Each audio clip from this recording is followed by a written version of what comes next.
Nobody can ever tell me that a building isn't worth saving. It's how bad you want to save it that counts. Selma is a city that has more history than it knows what to do with.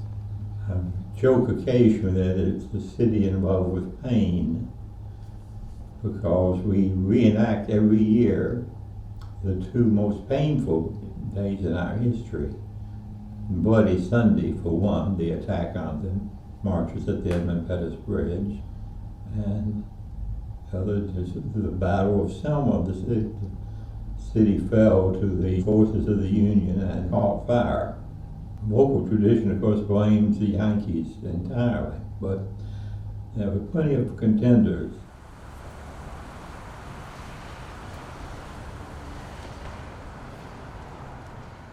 When you cross the bridge, and it's not really dusk, but right before dusk, and you cross the beautiful Edmund Pettus Bridge, and you look over Selma, and the buildings, the architecture, the streets, the little shrubbery that's in front of it, it just looks like almost a little piece of heaven. It's so beautiful. We look at the St. James as being an anchor.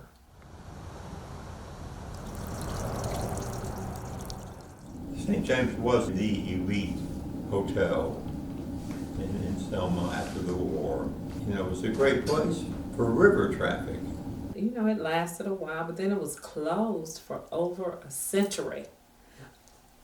Some of the people in this community saw the need to restore it and bring it back. And that's what we did. The whole community jumped in. From the little school children raising pennies for a piece of the past to people buying bricks around the fountain. Every room has someone's name on it, like people, families, adopted rooms. We sold the ballrooms, the lobby, the elevator. Everything that could be sold wasn't sold out of the hotel. It was sponsored. But people in this town thought they owned it.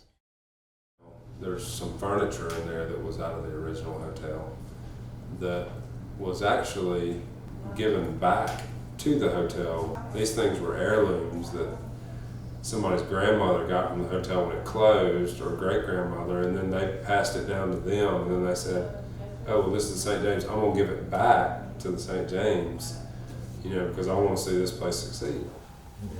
So in 1997, the St. James was reborn. From that point, the city owned it and had management companies operate it. It was wonderful. It was elegant. It was like walking back in time. And standing up there and looking out onto the river, you could just imagine that you had on a big hoop skirt, or you had on a little straight skirt with a little high neck. But you could just hear the steamboats. I wish there still were steamboats.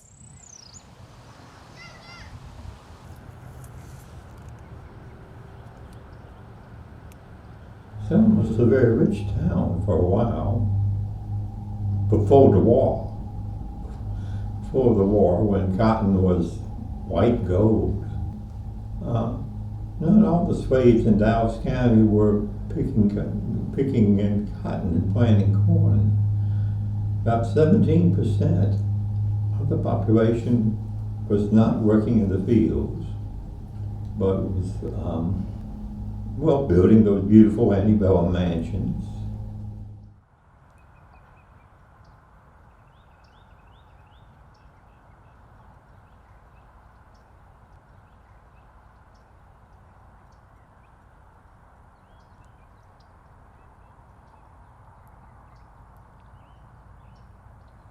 When you talk about preservation, I think money, you had a lot of black landmarks here that are gone because the community did not have the money to preserve it. You just can't save one part of the history. Then there should be enough money to preserve all of it.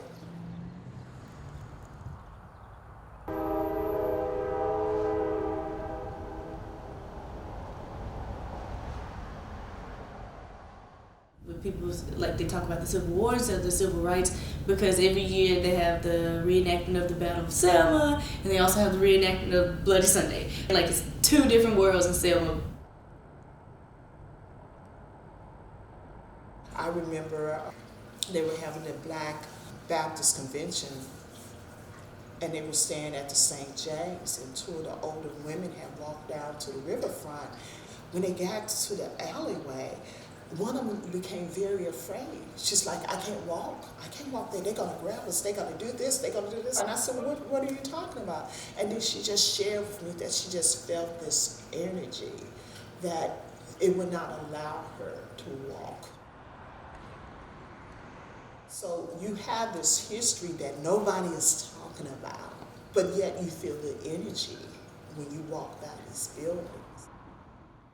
It's a hush-hush thing down here that you don't talk about it. We know it happened, but we're not going to talk about it because it hurts.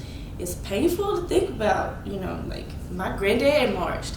So to think that he was like, attacked. And that's why sometimes you can go into a space and all of a sudden you want to cry and you don't know why. And you find out the history of the place later. That's what was going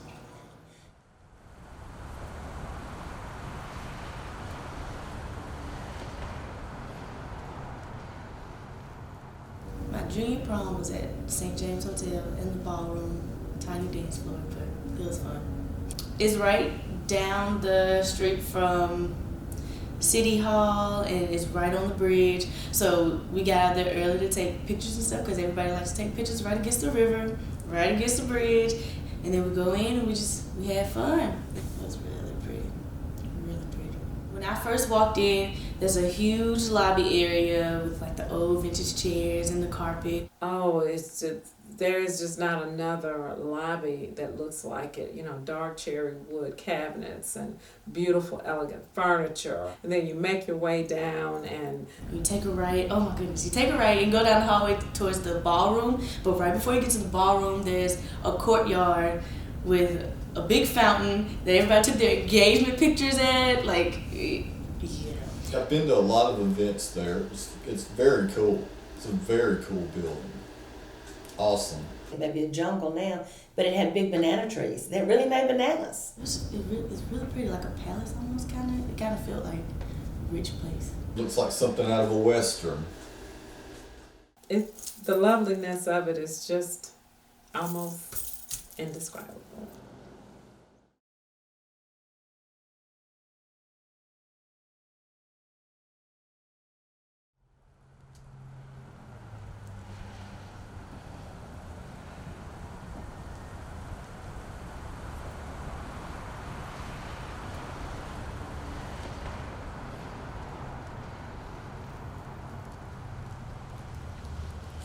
St. James' decline was related to changing economics.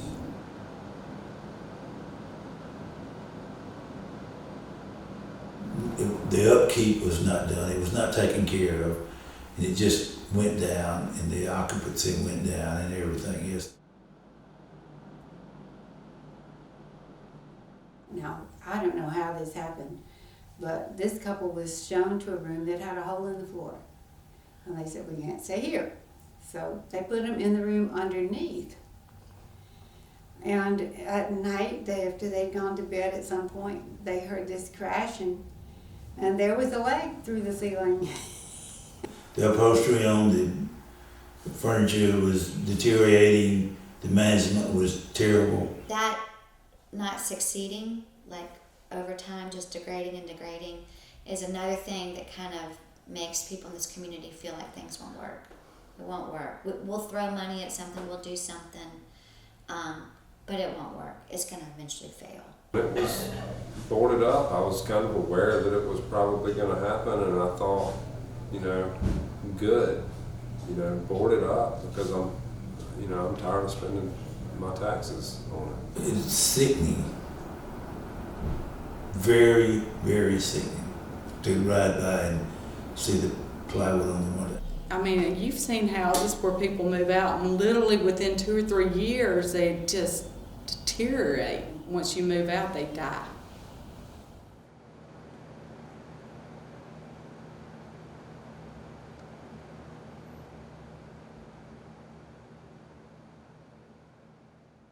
When you put so much energy into creating something, to think it's just a shell it's not as fun to think about. I like to think of things having heart and liking who lives there.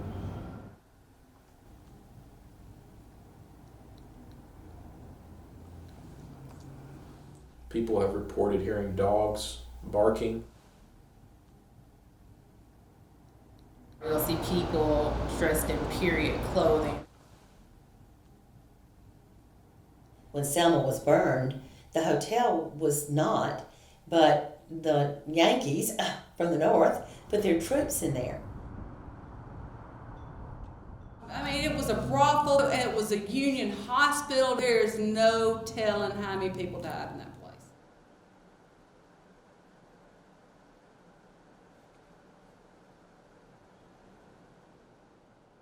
The name of the ghost is Lucinda, who was a lady of the night and had something to do with Jesse James.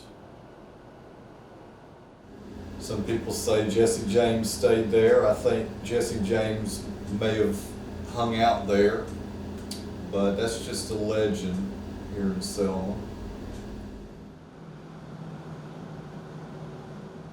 Doors locking, unlocking, opening up, hearing people in rooms.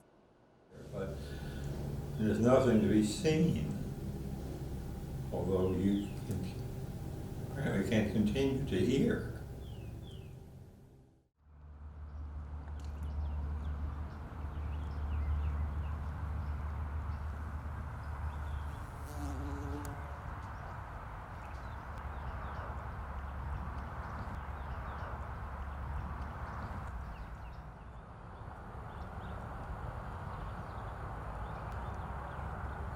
You get ghosts when there's been traumas. Well, of course, the one reason the South is so full of stories is that South did have a major trauma. I've forgotten to say that Americans did not believe in history, except in the South, where history had happened to them.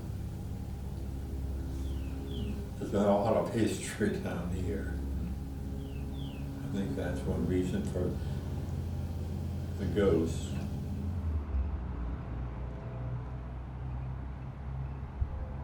The scientists are saying that the trauma that blacks experienced during enslavement is in our DNA.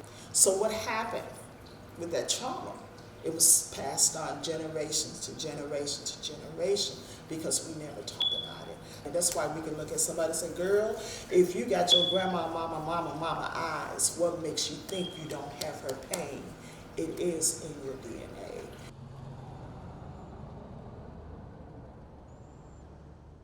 I was told that here at 1306 Water Avenue is where they held the mulatto women upstairs. When you look at the balconies, that they would stand up there and look down on Water Avenue. Now, we do know that the auctions took place here. I remember someone working for the gas company say he went into one of the buildings and he said you could like hear their voices in the basement. And he said it just gave him chills.